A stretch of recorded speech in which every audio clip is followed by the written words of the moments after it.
ఓం శాంతి. ఈరోజు Murali date 19th March 2026.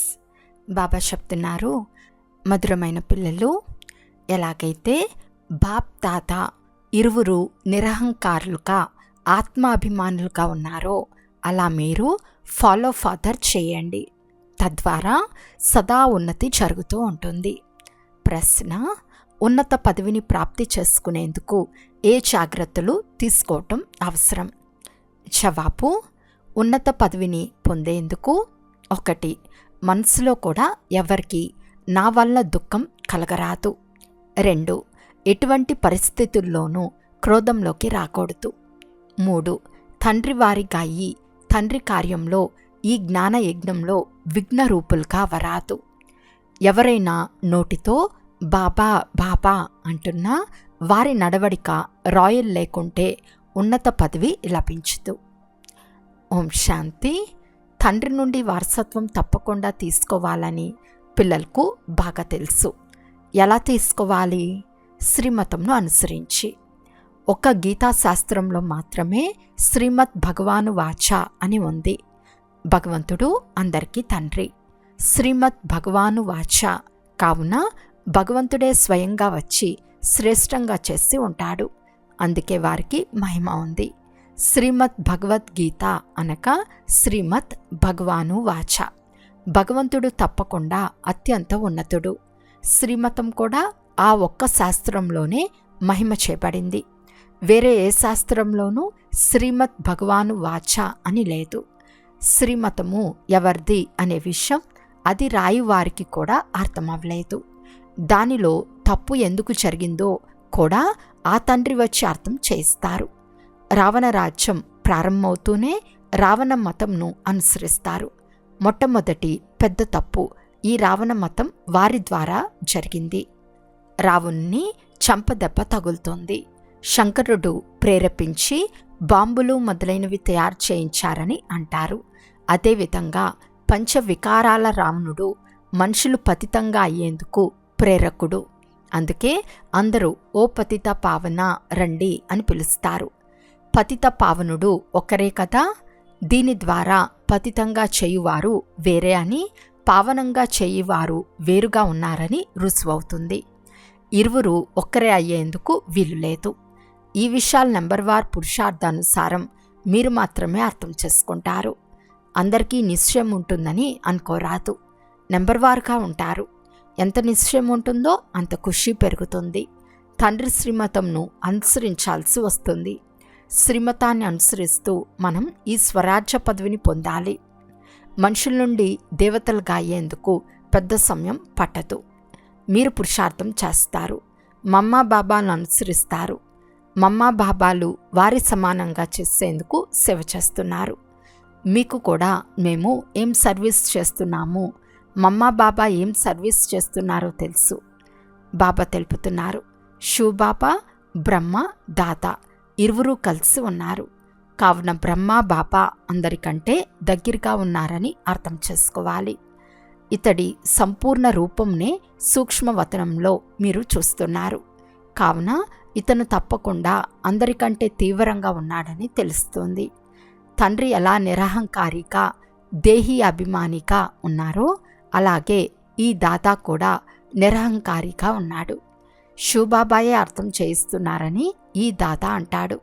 Murali జరుగునప్పుడు Shiv Baba ఈ శరీరం ద్వారా వినిపిస్తున్నారు అని భావించమని స్వయంగా ఈ బాబానే చెప్తాడు. ఈ బ్రహ్మ కూడా తప్పకుండా వింటూ ఉంటాడు. ఇతను వినకుండా ఇతరులకు వినిపించకుండా ఉంటే ఉన్నత పదవిని ఎలా పొందుతాడు? కానీ దేహాభిమానం వదిలి శివబాబానే వినిపిస్తున్నారు అని భావించమంటాడు. నేను పురుషార్థం చేస్తున్నాను తెలియచేయువారు శివబాబాయే. ఇతడు పతితతనాన్ని దాటిపోయాడు. మమ్మ కుమారి, అందుకే చాలా ఉన్నతంగా వెళ్ళిపోయింది. కుమారీలైన మీరు కూడా మమ్మను అనుసరించండి. గృహస్థులు బాబాను అనుసరించండి. నేను పతితమై ఉన్నాను, ఇప్పుడు పావనంగా అవ్వాలి అని ప్రతి ఒక్కరూ భావించండి. ముఖ్యమైన విషయంగా బాబా స్మృతి యాత్ర నేర్పించారు. ఇందులో దేహాభిమానం ఉండరాదు. ఎవరైనా మురళి వినిపించలేకుంటే స్మృతి యాత్రలో లగ్నమవ్వండి. యాత్రలో ఉంటూ మురళిని వినిపించవచ్చు. వినిపించినప్పుడు యాత్ర మర్చిపోయినా పర్వాలేదు. మురళి వినిపించి మళ్ళీ యాత్రలో లగ్నమైపోండి. ఎందుకంటే అది శబ్దం నుండి అతీతమైన వానప్రస్థ స్థితి. ముఖ్యమైనది దేహీ అభిమానులుగా తండ్రిని స్మృతి చేస్తూ చక్రాన్ని త్రిప్పుతూ ఉండాలి. ఎవరికి దుఃఖం ఇవ్వరాదు. తండ్రిని స్మృతి చేయాలని అందరికీ తెలుపుతూ ఉండాలి. ఇది ఒక యాత్ర. మనుషులు మరణించినప్పుడు స్వర్గస్థులయ్యారని అంటారు. అజ్ఞాన కాలంలో ఎవరూ స్వర్గాన్ని స్మృతి చేయరు. స్వర్గాన్ని స్మృతి చేయటం అనగా ఇక్కడి నుండి మరణించటం. కనుక ఎవరూ స్మృతి చేయరు. ఇప్పుడు మనం వాపస్ వెళ్ళాలని పిల్లలైన మీకు తెలుసు. తండ్రి అంటున్నారు, మీరు ఎంతగా స్మృతి చేస్తే అంతగా మీ ఖుషి పాదరస మట్టం పైకెక్కుతుంది, వారసత్వం గుర్తుంటుంది. తండ్రిని ఎంతగా స్మృతి చేస్తారో అంత హర్షితంగా కూడా ఉంటారు. తండ్రిని స్మృతి చేయకుంటే తికమక పడుతూ ఉంటారు, గుటకలు మింగుతూ ఉంటారు. ఇంత సమయం స్మృతి చేయలేదే అని బాధపడుతూ ఉంటారు. బాబా ప్రేయసి ప్రియుల ఉదాహరణని ఇస్తారు. ప్రియుడు వ్యాపారం చేస్తున్నా, ప్రేయసి చరాక నడుపుతున్నా పరస్పరం ఒకరి ముందు ఒకరు కనిపిస్తూ ఉంటారు. ప్రేయసి ప్రియుని స్మృతి చేస్తుంది, ప్రేయసి ప్రియుణ్ణి స్మృతి చేస్తుంది, ప్రియుడు ప్రేయసిని స్మృతి చేస్తాడు. ఇక్కడ కేవలం మీరు ఒక్క తండ్రిని మాత్రమే స్మృతి చేయాలి. తండ్రికి మిమ్మల్ని స్మృతి చేసే అవసరం లేదు. వారందరికీ ప్రియుడు. పిల్లలు రాస్తారు, బాబా మీరు మమ్మల్ని స్మృతి చేస్తారా? అరే, వారు అందరికీ ప్రియుడు. ప్రేయసులైన మిమ్మల్ని ఎలా స్మృతి చేస్తాడు? వీలు కాదు. వారు అందరికీ ప్రియుడు, ప్రేయసి కాదు. మీరే స్మృతి చేయాల్సి ఉంటుంది. ఆ ఒక్క ప్రియునికి మీరందరూ ప్రేయస్సులుగా అవ్వాలి. అతడే ప్రేయస్సుగా అయితే ఎంతమందిని స్మృతి చేయాలి? అలా వీలు కాదు. నాపైన ఏదైనా పాప భారం ఉంటే కదా ఎవరినైనా స్మృతి చేసేందుకు. మీపైన పాప భారం ఉంది. తండ్రిని స్మృతి చేయకుంటే పాప భారం తొలగిపోదు. నేను ఎవరినైనా ఎందుకు స్మృతి చేయాలి? ఆత్మలైన మీరు స్మృతి చేయాలి. ఎంతగా స్మృతి చేస్తారో అంత పుణ్యాత్మలుగా అవుతారు. పాపాలు నశిస్తూ ఉంటాయి. ఇది చాలా గొప్ప గమ్యం. ఆత్మాభిమానులుగా అవ్వటంలోనే శ్రమ ఉంది. ఈ జ్ఞానమంతా మీకు లభిస్తోంది.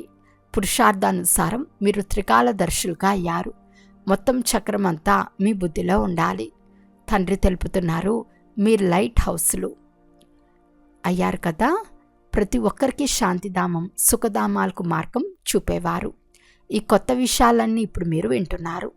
ఆత్మలమైన మనమంతా శాంతిధామ నివాసులమని మీకు తెలుసు. పాత్ర చేసేందుకు ఇక్కడకు వచ్చాము. మనమందరూ పాత్రదారులము. బుద్ధిలో ఈ చింతన నడుస్తూ ఉంటే నష ఎక్కిపోతుంది. తండ్రి అర్థం చేయించారు, ప్రారంభం నుండి చివరి వరకు మీ పాత్ర ఉంది. ఇప్పుడు కర్మాతీత స్థితికి తప్పకుండా వెళ్ళాలి.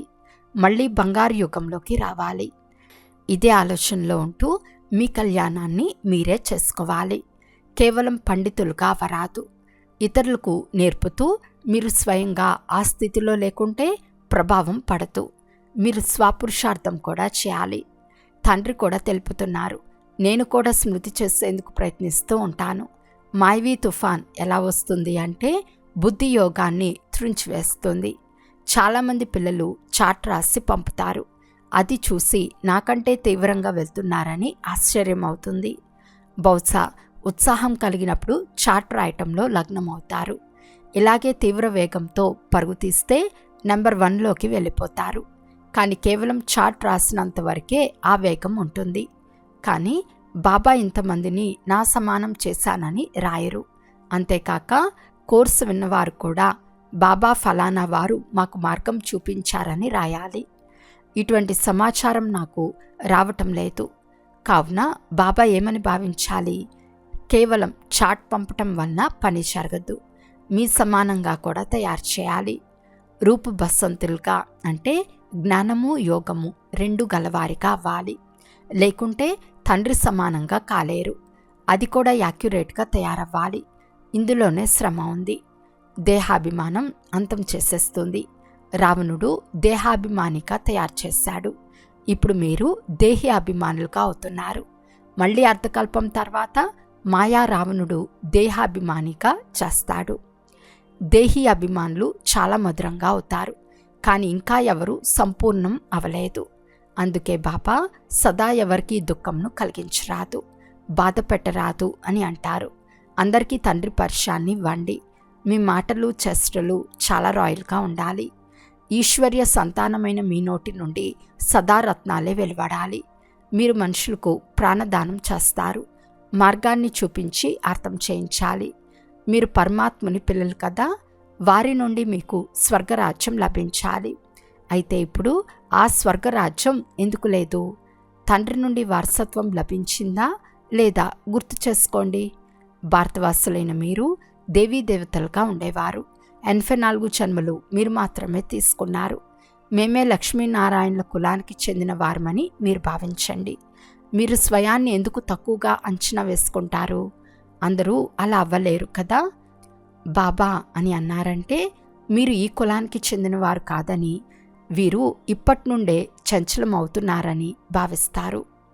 మీరు 84 జన్మలు తీసుకున్నారు. తండ్రి 21 జన్మల ప్రారంధాన్ని జమ చేయించారు. అదంతా తినేశారు. సమాప్తం అవ్వటం ప్రారంభమైపోయింది. తుప్పు పడుతూ పడుతూ తమో ప్రధానంగా గవ్వ సమానంగా అయ్యారు. భారతదేశం 100% సంపన్నంగా ఉండేది. వీరికి ఈ వారసత్వం ఎక్కడి నుండి లభించిందో ఇందులోని పాత్రదారులు మాత్రమే తెలుపగలరు కదా. మనుషులే పాత్రదారులు. ఈ లక్ష్మీనారాయణులకు చక్రవర్తి పదవి ఎలా లభించిందో వారికి తెలిసి ఉండాలి. ఎంత మంచి మంచి పాయింట్లు తప్పకుండా వారు వెనకటి జన్మలోనే ఈ రాజ్య భాగ్యాన్ని పొందుకుని ఉంటారు. తండ్రియే పతిత పావనులు. తండ్రి అంటున్నారు, నేను మీకు కర్మ అకర్మ వికర్మల రహస్యాన్ని తెలిపిస్తాను. రావణ రాజ్యంలో మానవుల కర్మలు వికర్మలుగా అవుతాయి. అక్కడ మీ కర్మలు అకర్మలుగా ఉంటాయి. అది దైవీ సృష్టి. నేను రచయితను కావున నేను తప్పకుండా సంగం యుగంలో రావాల్సి వచ్చింది. ఇది రావణ రాజ్యం, అది ఈశ్వర్య రాజ్యం. ఇప్పుడు ఈశ్వరుడే స్థాపన చేయిస్తున్నారు. మీరందరూ ఈశ్వరుని పిల్లలు. మీకిప్పుడు వారసత్వం లభిస్తోంది. భారతవాసులే సంపన్నంగా ఉండేవారు. ఇప్పుడు దివాలా తీశారు. ఇది తయారైన డ్రామా. ఇందులో ఏమాత్రం మార్పు ఉండదు. ఎవరి వృక్షం వారిదే. ఇది వెరైటీ వృక్షం కదా. దేవతా ధర్మం వారే మళ్ళీ దేవతా ధర్మంలోకి వస్తారు. క్రిస్టియన్ ధర్మం వారు వారి ధర్మంలో సంతోషంగా ఉన్నారు. ఇతరులను కూడా వారి ధర్మంలోకి లాక్కున్నారు. భారతవాసులు తమ ధర్మాన్ని మర్చిపోయినందున ఆ ధర్మం బాగుందని అందులోకి వెళ్తారు. విదేశాలలో ఉద్యోగం కొరకు చాలామంది వెళ్ళిపోతారు. ఎందుకంటే అక్కడ సంపాదన చాలా ఎక్కువగా ఉంటుంది. డ్రామా చాలా అద్భుతంగా తయారైంది. దీనిని అర్థం చేసుకునేందుకు చాలా మంచి బుద్ధి కావాలి.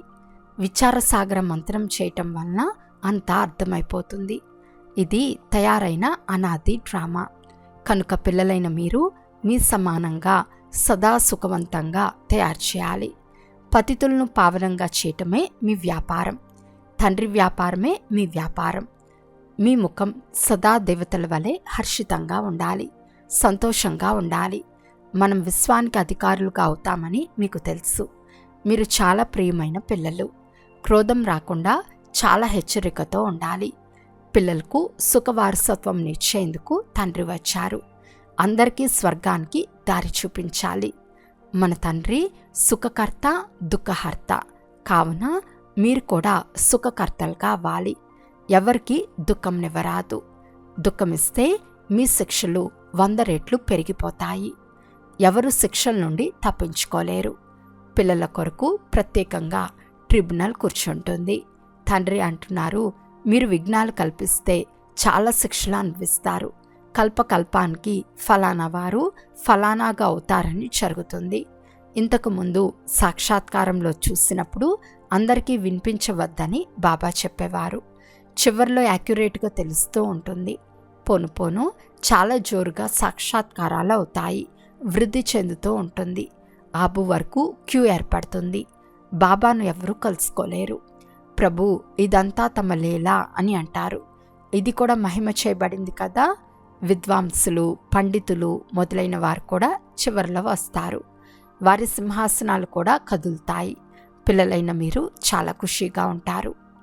నచ్చా? మధురాతి మధురమైన అపురూప పిల్లలకు మాతాపిత బాప్దాదా గారి ప్రియ స్మృతులు. ఇలాంటి ప్రియ స్మృతులు ఒక్కసారి మాత్రమే లభిస్తాయి. మీరు ఎంతగా స్మృతి చేస్తే అంత ప్రేమ మీకు లభిస్తుంది. వికర్మలు వినాశనమవుతాయి, ధారణ కూడా అవుతుంది. పిల్లలకు సంతోష పాదరస మట్టం ఎక్కి ఉండాలి. వచ్చిన వారందరికీ మార్గాన్ని తెలిపించాలి. బేహద్ తండ్రి ద్వారా బేహద్ వారసత్వం పొందాలి. ఇదేమైనా చిన్న విషయమా? ఇటువంటి పురుషార్థం చేయాలి. నచ్చా? మధురాతి మధురమైన అపురూపమైన పిల్లలకు మాతాపిత బాప్దాదాల ప్రియ స్మృతులు మరియు గుడ్ మార్నింగ్. ఆత్మిక పిల్లలకు ఆత్మిక తండ్రి నమస్తే. ఆత్మిక తండ్రికి ఆత్మిక పిల్లల యొక్క ప్రియ స్మృతులు మరియు నమస్తే నమస్తే నమస్తే. ధారణ కొరకు ముఖ్య సారము. ఫస్ట్ పాయింట్, మాట్లాడటంలో, నడవడికలో చాలా రాయల్గా ఉండాలి. నోటి ద్వారా సదా రత్నాలే వెలువడుతూ ఉండాలి. మీ సమానంగా చేయు సేవ చేయాలి. ఎవరి హృదయాన్ని దుఃఖపెట్టరాదు. సెకండ్ పాయింట్, కోపంపై చాలా జాగ్రత్త వహించాలి. ముఖం సదా హర్షితంగా ఉండాలి. స్వయాన్ని జ్ఞానయోగాల బలం ద్వారా దేవతలుగా తయారు చేసుకోవాలి. ఈరోజు వరదానం. పవర్ఫుల్ దర్పణం ద్వారా అందరికీ స్వయం యొక్క సాక్షాత్కారం చేయించే సాక్షాత్కార్ మూరత్ భవ. ఎలాగైతే దర్పణం ముందుకు ఎవరు వెళ్ళినా వారికి స్వయం యొక్క సాక్షాత్కారం స్పష్టంగా అవుతుంది. కానీ దర్పణం శక్తిశాలిగా లేకుంటే రియల్ రూపానికి బదులు వేరే రూపం కనిపిస్తుంది. సన్నగా ఉంటారు కానీ లావుగా కనిపిస్తారు. అందువలన మీరు ఎటువంటి దర్పణంగా అవ్వాలి అంటే అందరికీ స్వయం యొక్క సాక్షాత్కారాన్ని చేయించగలగాలి. అనగా మీ ముందుకు వస్తూనే దేహాన్ని మర్చిపోయి వారి దేహీ రూపంలో స్థితమైపోవాలి. ఇదే వాస్తవికమైన సేవ. దీని ద్వారానే జయజయధ్వనులు వినిపిస్తాయి. స్లోగన్. శిక్షణలను స్వరూపంలోకి తీసుకొచ్చే వారే జ్ఞానస్వరూప ప్రేమ స్వరూప ఆత్మలు. అవ్యక్త సూచన. నిశ్చయం యొక్క పునాదిని గట్టి చేసుకుని సదా నిర్భయంగా నిశ్చంతంగా ఉండండి. తండ్రిపై ఏమో నిశ్చయం ఉంది, కానీ స్వయంలో నిశ్చయబుద్ధి గలవారై కార్యం చేస్తే తర్వాత విషయం లభిస్తుంది. విషయం ముందర ఏ సమస్య అయినా సమస్య కానే కాదు. అది సమస్యగా అనిపించదు, ఒక ఆటగా కనిపిస్తుంది. ఆటను సంతోషంగా ఆడతారు. ఏ కార్యమైనా సహజమైపోతుంది. అందుకే ఇదైతే నా ఎడమ చేతి ఆట వంటిది అనగా సులభమని చెప్పబడుతుంది. అలా ఇది కూడా బుద్ధి యొక్క ఆటగా అయిపోతుంది. ఆటలో భయపడరు. అచ్చా. ఓం శాంతి.